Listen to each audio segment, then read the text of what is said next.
আসসালামু আলাইকুম। ওয়ালাইকুম আসসালাম রহমতুল্লাহ। ফরিদ ভাই কেমন আছেন? ইনশাআল্লাহ আলহামদুলিল্লাহ খুব ভালো, আল্লাহর রহমতে। হঠাৎ দেখতেছি আপনি লতির জমিতে, আবার আপনার ছেলেকেও দেখতেছি তানজিৎকে। মানে নতুন জমি আসলে একটু আনন্দই লাগে আলাদা। আজকে স্কুলে পাঠাননি ভাজতে? না, স্কুলে উনি সাহেব এখন অবসরে আছে।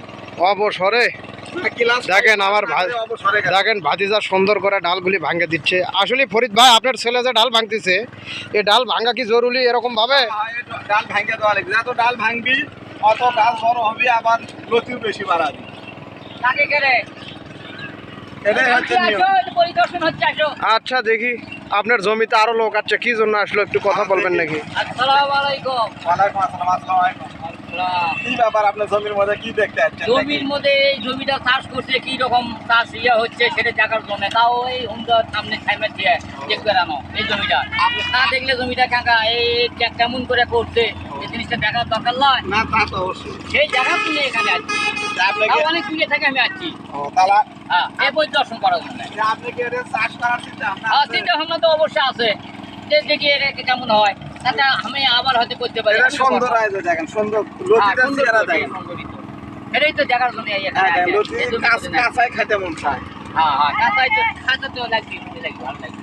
এই কচু লতি চাষ করবার গেলে আপনার প্রথমত জমির গোবরের সার, মানে জৈব সার যা কয়, গোবরের সার। তা তো দেওয়াই লাগবে। যদি গোবরের সার না থাকে জৈব সার দোকানে কিনতে পাওয়া যায়, যে কোনো ডিলারের কাছে পাবেন। কিনে নিয়ে এসে জমিটা দিয়ে জমি চাষ করবেন। জমি চাষ করে এলে ভালো করে চাষ করে 3-4টা চাষ করবেন, করে মাটি তৈরি করে এলে মই দিবেন। মই দিয়ে নিয়ে এই মাথাতে একটা খুঁটি পুঁতবেন, ওই মাথাতে একটা খুঁটি পুঁতবেন, মানে 2 হাত পর পর। 2 হাত পর পর তারে মুখে লাগে তাহলে দিয়ে সুতো টাঙ্গে দেবেন, এই খুঁটির মাথা তার মাথা, খুঁটির মাথা সুতো দেবেন দিয়ে। যেরকম এটা চারা কিনতে পাওয়া যায়, এরকম ছোট ছোট চারা কিনতে পাওয়া যায়, দেখাচ্ছি আমি। দেখলে চারা এগুলো কিনতে পাওয়া যায়, এরকম এগুলো চারা কিনতে পাওয়া যায়। ওটা তুলে দেখো। এটা চারা, এগুলো কিনতে পাওয়া যায়। যখন ওই সুতোটা টাঙ্গালেন, যখন ওই জমিটা লাগাবেন, তৈরি করা আছে জমি, এই যে সুন্দর করে এইভাবে যেরকম ধানের জমি লাগাবে, এই যে হয়ে গেছে। এইভাবে পুরো একটা লোগো করে লেগে দেবেন। লাইন লাগান শেষ, আবার আর একটা সুতো ফুটে 2 হাত সরে দিয়ে আবার সুন্দর করে লাইন বাই লাইন লাগান একইভাবে। হ্যাঁ, এটা 2টা হয়ে গেছে, মানে খোসা তো আসছিল, এটা 2টা গাছ হয়ে গেছে। দেখেন ফরিদ ভাইয়ের লতি, এ লতিটা কি আরো মোটা হবে? হ্যাঁ, এই লতি আরো মোটা হবে ইনশাআল্লাহ। দেখেন লাইন ও লোগো খুব সুন্দরভাবে সারিবদ্ধভাবে লাগানো হয়েছে। সুন্দরভাবে রশি সুতো টাঙ্গে, সুতো দিয়ে আপনারাও লাগাতে পারবেন। লতিটার চেহারা দেখেন তো, কাঁচা লতি খাওয়ার মন চাই। দেখেন এই সাইডে লতিগুলো দেখেন, কাঁচাই সুন্দর মতো। ওগুলি 1 কেজিতে কয় পিস ধরবে? 1 কেজিতে সুন্দর লতি হলে মনে করেন 6 পিস থেকে 8 পিস। লম্বা হবে, প্রচুর লম্বা। লম্বা হলে তো তখন আরো যদি লম্বা হয় তাহলে তো মনে করেন যে 6 পিস তাই আনাম 1 কেজি। কিন্তু এখন ছোট আছে 8 পিস লাগবে, যেভাবে এখন ছোট দেখতেছেন। কিন্তু এই লতিটা খাইতে আপনি দেখতে পাচ্ছেন লতিটা ছোট, আসলে ছোট না, প্রায় 20 ইঞ্চির কাছে যাবে। তো যাই হোক, ফরিদ ভাইয়ের কাছে আমরা পরবর্তীতে আসি। ওষুধ সার সম্পর্কে, তেনার জমি পরিদর্শন কে করে, কোথায় থেকে কি করে, তো চলেন জিজ্ঞাসা করি। ভাই ফরিদ ভাই, বলেন। বলতেছিলাম আপনার এই জমিতে পরিদর্শনে কে আসে, কোন ডিলার আসে? ডিলার আসে হচ্ছে উমরদিঘি বাজার থেকে একটু বামে ভেতরে যাইতে হয়, ব্রয়লারের পাশে দিয়ে আগুমাজি সীমানার মধ্যে। ওটা হচ্ছে ইমরান সাহেব দোকানদারের নাম, ডিলারের নাম। ওই ডিলারই আসে, ওষুধপাতি ওনার থেকে কেনা হয় এবং উনি এসে জমি দেখা যায় পোকামাকড়ের কী অবস্থা, গাছ সেটলো কি না, না ডাউনে গেল, সেটা তাই দেখতেছে। তো দেখেন কচু একটা জিনিস, এত পোকা সার দেয় না। আমরা এমন বাঙালি, অন্য দেশে এইরকম ব্যারাম নাই। তো আমার বাংলাদেশে কারেন্ট পোকা, বিভিন্ন রকমের পোকার আমদানি, কারণ আমাদের ব্যবহার লুজ, এত লুজ। আমরা দিনে সত্য কথা একটা বলি না, তার আল্লাহ দিচ্ছে গজব। কচু একটা জিনিস দেখেন, আপনি যদি খান কম, এমনও কচু আছে খাইলে কিন্তু গলা কামড়ায়, চুলকায়। আর কচু দেখেন পোকা খাইয়ে ফেলে দিচ্ছে, পোকা কচু খাচ্ছে দেখেন। হ্যাঁ, এখানে আরেকটা কথা, বিষয় হচ্ছে কার কি, যে আপনি যে চারাগুলি সংগ্রহ করছেন, করার পরে সুন্দরভাবে লোগো করছেন, লাগাচ্ছেন। তো এখন এই তো লতি ওটা শুরু হলো, এটা কত মাস থাকবে?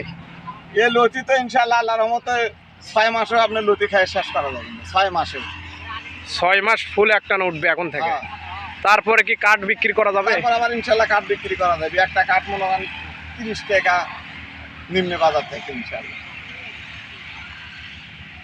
পাকে পড়লে এখন যে আপনি এই তো ঘাস লিরেছেন, এখন যে আপনি সুন্দরভাবে হয়তো দেখতে পাচ্ছি যে ঘাস লিরেছেন আপনি, একটা ঘাসও নাই, না লিরেন হয়ে গেছে। একটা ঘাসও নাই। এগুলি সুন্দর, দুই একটা ছাড়া পড়ছে, সেগুলি হয়তো তানজিৎ ভাজতে ইয়ে করতেছে। হ্যাঁ তো এখন আপনি জমিতে কি দেবেন, সার নাকি? না, জমিতে এখন শুধু গোবরের সার পড়বি, জৈব সার। না, অনেক ক্ষেত্রে দেখি অনেক মানুষ শুধুমাত্র ইউরিয়া ব্যবহার করে গাছগুলি কালো দমদমা করছে। না, তো আপনি ওতে এখানে ফল আসবি না। তো আপনি এখানে কোনো প্রকার আবার ধাম করে ছেড়ে দেবি। যে কোনো জিনিস যেটা বেশি বাড়ে সেটা বেশি ঝড়ে ভাঙে, আর যেটা ধিকে ধিকে বাড়ে ওই কিন্তু ঝড়ে ভাঙে না। ঝড় হলেও হাইলে একদিকে এঁকে বেঁকে যাবি, কিন্তু জিনিস ভাঙবি না, মাথা ভাঙবি না, কারণ তাই ঠান্ডা মাথায় গাছটা বড় হয়। দেখেন, আপনাদেরকে পুরো জমিটা ভিডিও করে দেখানোর জন্য চেষ্টা করতেছি। লতি আসলে কাল কাটা হয়েছে, তো লতি আবার 5 দিন পরে আবার সর্বোচ্চ 7 দিন, এর ভেতরে লতি আবারও কাটা লাগবে। তো এইদিকে একটু উঁচু, তো যাই হোক, তারপরেও লতি দেখা যাচ্ছে, কেননা পানি সেচ দিয়েছে। তো এখানে 3টা দেখা যাচ্ছে এই গাছে। হ্যাঁ, কি সুন্দর। এইগুলি লতি বাড়ানোর শুধুমাত্র সিনারি দেখেন কিভাবে কোরল ছাড়ছে, 2টা 3টা 4টা 5টা। এটাও একটা কাটে গেছে, কাটার দিনে 6টা এরকমভাবে। আর এখানে লতির জমিতে আসলে ঘুরে বেড়ানো অনেকটাই টাফ ব্যাপার। পায়ের তলে লতিগুলো দেখেন, একটা থেকে কতগুলো ইনশাআল্লাহ। পায়ের তলে শুধুমাত্র লতিই পড়ে। দেখেন সবটা গাছই এরকমভাবে লতি রয়েছে। দেখেন এই গাছটা ছোট, তারপরে উপরে আছে 5 পিস, এক জায়গায় দেখেন 3টে, এই সাইডে 2টে। দেখেন সুন্দর লতি। এটা ইনশাল্লাহ 5 দিনের মধ্যে ইনশাল্লাহ আপনাকে দোয়ায় বাজারে উঠান দেয়। ভাইরা, আমাদের চারা এইরকমই আমরা চারা কিনে লাগাছিলাম। আবার আমাদের এখানে চারা তৈরি হয়ে গেছে। দেখেন চারা এই মাত্র দেখেন 8 ইঞ্চির মতো লম্বা চারা, শেকড়ের থেকে মাথা পর্যন্ত। দেখেন ইনশাল্লাহ 2টা লাইল বাইরে হয়ে গেছে, চারা ওপেন করা হয়নি এখনো। এটা ওপেন করলে চতুর সাইড এগুলো লাইল বাড়াবে, এই কচুর লতি বাড়াবে। এই যে দেখেন এইগুলো চোখ এলে লতি বাড়াবে, এগুলো তো লতি বাড়াবে। দেখেন 2টা লতি স্টিল আছে, এই যে একটা, এই যে একটা। এগুলো লাগালেই 1 সপ্তাহের মধ্যে 4টা-5টা করে লতি বাইরে হয়ে যাবে ইনশাল্লাহ গাছে থেকে।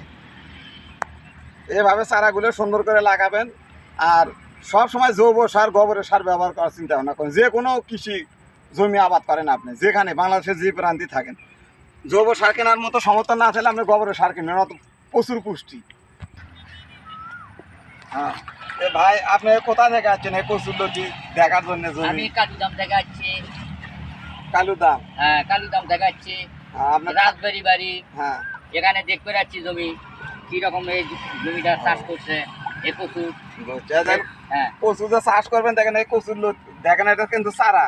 চারা, দেখেন 2টা এখনই লতি বাইরে হয়ে গেছে চারা অবস্থায়। লতি বাড়াছে। হ্যাঁ, সেটাই তো আর দেখছি। এটা দেখেন ছোট্ট একটা গাছ, ওরা দেখেন লতি বাড়াছে। হ্যাঁ, এই চারা, হ্যাঁ, এটা ছোট্ট একটা চারা, হ্যাঁ। তা তো লতি বাড়াছে। যে বাড়াই ভিতরে এই যে দেখেন, এই যে লতি বাড়াতেছে। হ্যাঁ, এই যে লতির নমুনা দেখেন, ছোট্ট ছোট্ট চারা লতি বাড়াচ্ছে। আপনারা যদি চারা কিনতে চান, হ্যাঁ, আমাদের এখানে যোগাযোগ করলে ইনশাল্লাহ চারা 100-100 পাবেন। যে কোনো মুহূর্তে চারা লাগলে আপনি চলে আসবেন হ্যাঁ, আমাদের বহু এখানে। চারা আছে, বহু চারা। এটা ঠিকানা হচ্ছে আপনার উমর দিকে থেকে একটু পাশে বাঁশবাড়িয়ার রাস্তা মাথা। আমি ফরিদ, মোহাম্মদ ফরিদ হোসেন, আপনারা সবাই আমাকে চেনেন। থানা হচ্ছে শাহজাহানপুর, জেলা হচ্ছে বগুড়া। হ্যাঁ, যে কোনো মুহূর্তে চারা যদি লাগে, প্রিয় দর্শক, আপনারা এখান থেকে চারা কিনে নিয়ে যাবেন। আপনারাও কৃষি আবাদ করেন, যদি কৃষি জমি থাকে, যদি আপনি কৃষক হন। আর যদি কৃষক না হন, যদি শ্রমিক হন এবং কোনো চাকরি হন, এই কচুর লতি বেশি বেশি খাবেন, সুন্দর কিনে খাবেন। কচুর লতির তরকারি খাওয়া ভালো। ভালো তো। তো দুলাল সাহেব, আপনি যে এখানে আসলেন ফরিদ ভাইয়ের এখানে, হ্যাঁ, আসার পরে আপনি কি বুঝতে পারলেন, এই আবাদে কি লাভবান হওয়া যাবে? হ্যাঁ, লাভবান হওয়া যাবে। ভালো তো, আবারটা খুব সুন্দর। দেখেন কচুর লতি দেখেন, খুব ইয়ে আসছে। চেয়ারটা দেখেন তো, কাঁচা দেখে খাইতে মন চায়, কাঁচা দেখে খাইতে মন চায় এই লতিটা। বাজারে অনেক লতি দেখি কালোর মতন, এটা একদম ফর্সার একদম সাদা মতন। দেখেন, কোনো এখানে এখানে আরেকটা লতির মতন গিট হচ্ছে কিনা? হ্যাঁ, এখান থেকে আরো লতি বাড়ালো নি। এটা যদি থাকতো, এখান থেকে আরেকটা লতি বাইরে ও আচ্ছা। বাড়ার ভিতরে এখানে তো আরো আছে, বহু লতি আছে। এই যে বাড়াচ্ছে, এই যে দেখেন চারা কত সুন্দর চারা আছে। আপনারা চারা লাগলে, ক্রয় করা লাগলে এখানে চলে আসবেন ইনশাল্লাহ। আমরা এমন সীমিত রেটে আপনাদের চারা দেবো যাতে আপনারাও লাভবান হতে পারেন। আমরা কিন্তু হাই দামে চারা কিনছি। আমরা কিন্তু ওই ধরনের ব্যবসা করবো না যে আমরা এই চারার উপর লাভ করতে হবে। এমন দামে দেবো যাতে আপনি কৃষক, আপনার উপকার হয়। আপনি আমাদের কথা যাতে মনে রাখেন। এই সাইডে তো এবং চাষের যাতে উপকার হয়। সাইডে বহু খারাপ তারা হচ্ছে। তাহলে দুলাল ভাই আপনি সব কিছু বুঝতে পারছেন আমরা ওষুধ কই থেকে কিনি কি করি। এই সব বুঝতে পারছি, ট্যাঙ্গামুখ থেকে ওষুধ কেনে এখানে ভালো তো সব। হ্যাঁ এখন ট্যাঙ্গামাগুর থেকে যে ওষুধ আমরা কিনতাম আগে, বুঝছেন, ট্যাঙ্গামাগুরের ওষুধ কিনলে যদি পোকার ওষুধ দেওয়া হয়, এই যে ট্যাঙ্গামাগুরের ওষুধ দিচ্ছি দেখেন পোকা কি করছে আমার। এই পোকা ছাড়েনি। না, ট্যাঙ্গামাগুরের ওষুধ কিনে যে পোকা আমার খাইয়ে ধ্বংস করে দিচ্ছে, এই দেখেন। এখন ট্যাঙ্গামাগুর বাদ দিয়ে ওষুধ আমরা কিনি উমরদিঘি বাজার থেকে একটু ভেতরে, এই দেখেন ট্যাঙ্গামাগুরের ওষুধ ব্যবহার করছে। এই যে এই যে ট্যাঙ্গামাগুরের ওষুধের নমুনা দেখেন, ওষুধ ব্যবহার করছি।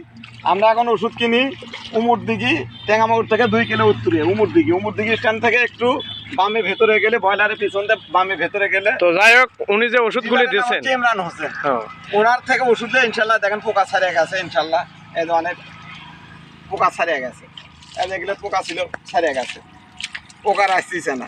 তো আমরা দোয়া করবো পোকা যেন কোনো কৃষকের কাছে না আসে, এটাই আমাদের আশা।